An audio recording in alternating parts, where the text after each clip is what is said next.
disadvantage, but it is doable.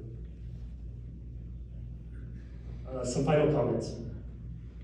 It's important to note that Zumiez had no complaints in its 4 years of existence until the city organized the neighborhood Zoom call.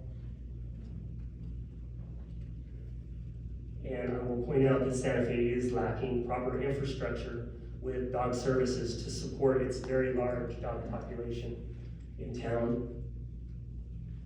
In Santa Fe, there's in my industry, there's three companies known as the big three in the dog industry. There's Santa Fe Kennels, there's Paw Plaza, and there's Zumiez. They're the big three in this industry. All the other shops are much smaller. But with these three shops, I would say they may support as much as 75% of the needs of Santa Fe, maybe more. And I would say Zumiez is probably 15 to 30% of the capacity needs of Santa Fe.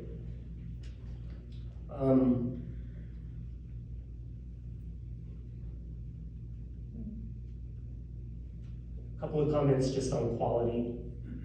He referenced it, but Zumiez is the #1 rated doggy daycare in Santa Fe.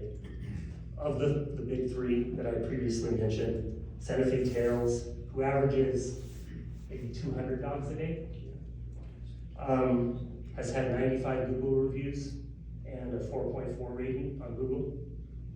Probably the biggest industry leader in Santa Fe is Paw Plaza, and I've been told by insiders that have worked in that environment before that they sometimes average as many as 200 to 300 dogs a day.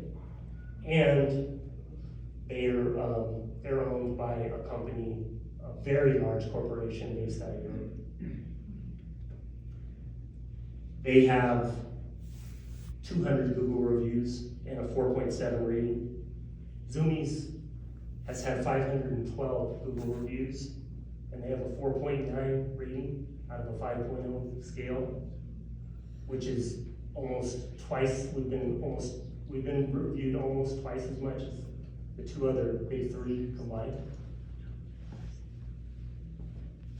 When I acquired Zumiez, there were 6 to 7 employees.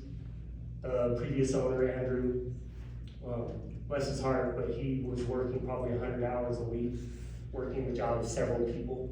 And some of the staff were working very tough hours as well. They were doing night shifts and day shifts at the same time.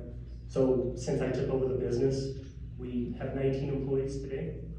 And of the 19, 12 are full-time employees, and they're afforded healthcare for themselves and their dogs.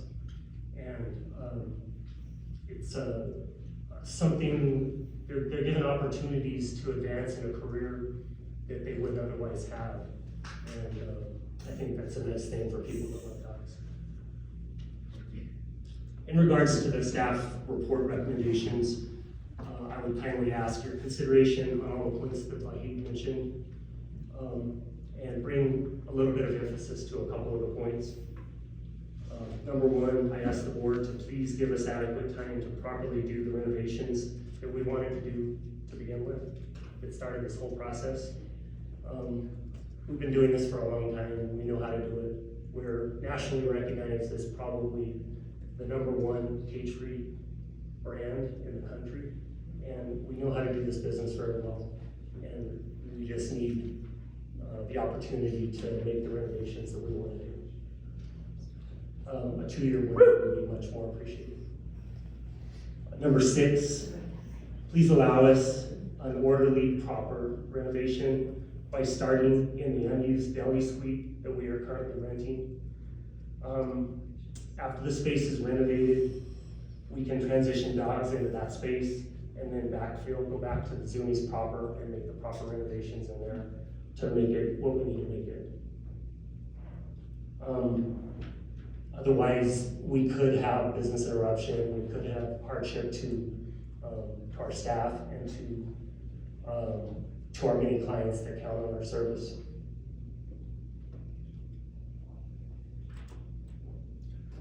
Limiting the daily capacity is arbitrary and unfair, I believe. None of my other competitors have capacity limitations.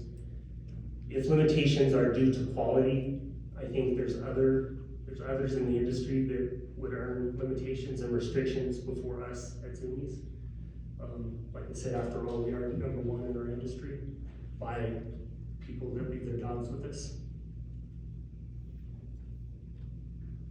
And I will point out that margins are very tight in our business. And it is very tough, especially in this high inflationary cycle that we're in right now. I will reiterate what Vahid said, that if